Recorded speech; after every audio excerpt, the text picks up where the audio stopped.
Unang-una, syempre sa lahat nandito ka kasi alam ko nakita mo yung video about free tutorial kung paano makapag-start when it comes to affiliate marketing with TikTok, with Facebook, and with Shopee. Bago mag-start yung lahat, sasabihin ko lang sa inyo para maset yung expectation. Of course, when it comes to this tutorial na ituturo ko sa'yo, wala akong mapapromise na anything about sa'yo dun sa mga magiging result mo.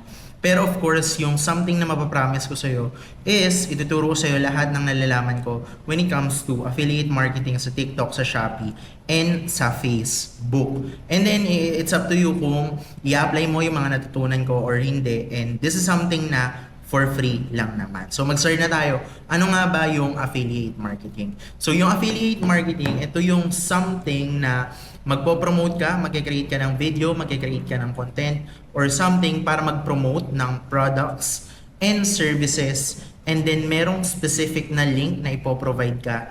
And then, bibigyan mo sila ng call to action na every time na gagamitin nila yung link na yun, makiklik sila, and then they will purchase something or buy something or merong transaction na naganap dun sa link na yun na prinivide mo sa kanila na galing sa'yo, kikita ka ng commission. So, bibigyan kita ng example. For example, Spotify or YouTube. Pinopromote mo yung Spotify, pinopromote mo yung YouTube, and then habang pinopromote mo sila, meron kang link na binibigay, and then kapag nag-sign up sila, for example, nag-sign up sila sa Spotify, nag-sign up sila sa YouTube Premium, yung link na binigay mo, dun sila nag-sign up, meron kang makukuha na commission. Bigyan kita ng isang example, and yung isang example na ibibigay ko sa'yo is galing dito sa TikTok. For example, ito yung isang TikTok video. So, dito sa TikTok video na to, makikita mo dito, hindi mo lang maririnig yung sound pero dito sa TikTok video na to, makikita mo dito na meron akong product na pinopromote, which is yung Panoxyl. And then meron link dito. So dito sa link na to, pag nag-click sila dyan and then nag-purchase sila ng something na product, kapag nag-purchase sila, yung commission, yung percentage ng commission, makikita mo merong earning na 23 pesos.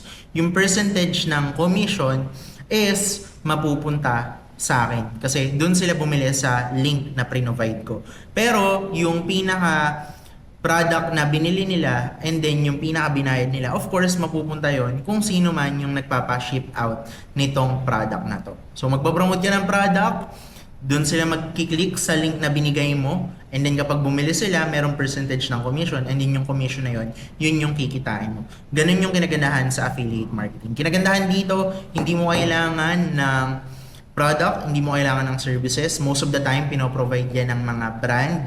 So, meron mga brand deals, binibigyan ka nila ng mga product, binibigyan ka nila ng mga free sample, ipopromote mo, or kung services man yan, mag-create ka lang ng video, mag-overlay ka ng mga clips, and then bibigyan ka nila ng link, nakikita ka na merong sarili kang commission. So yun yung kinagandahan nito.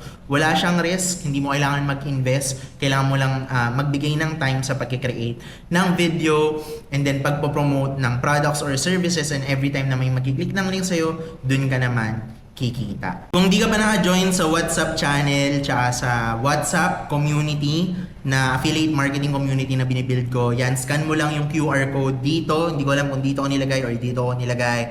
Yan, scan mo lang yung QR code o kaya click mo lang yung link sa description kung wala akong QR code na nilagay dito. Click the link sa description para makasali ka. So, yung reason kung ba't tayo nagbibuild ng channel tsaka community is of course para mabigay ko lahat ng freebies, tutorial sa'yo, like everything, andun na lahat, ilalagay ko dun lahat, nakalagay na dun lahat. And then, yung community na binibuild natin is para magtulungan tayo, ganyan, and para makapagbigay tayo ng mga testimonial sa isa't isa, ma-inspire tayo sa isa't isa, and ma-follow din natin yung isa't isa. So follow mo na rin ako sa TikTok, sa Shopee, sa Instagram, tsaka sa Facebook para at least makita mo kung gaano tayo ka-consistent when it comes to creating content, and not only creating content, and para malaman mo rin kung paano tayo nag-create ng content, paano tayo nag-add ng value sa mga people. So, napakadali lang naman gawin yan. Mag-join ka lang sa community. Madali lang mag-follow. Subscribe ka na rin dito sa YouTube channel. Sobrang dali lang gawin. Pero alam mo yung mas madaling hindi gawin?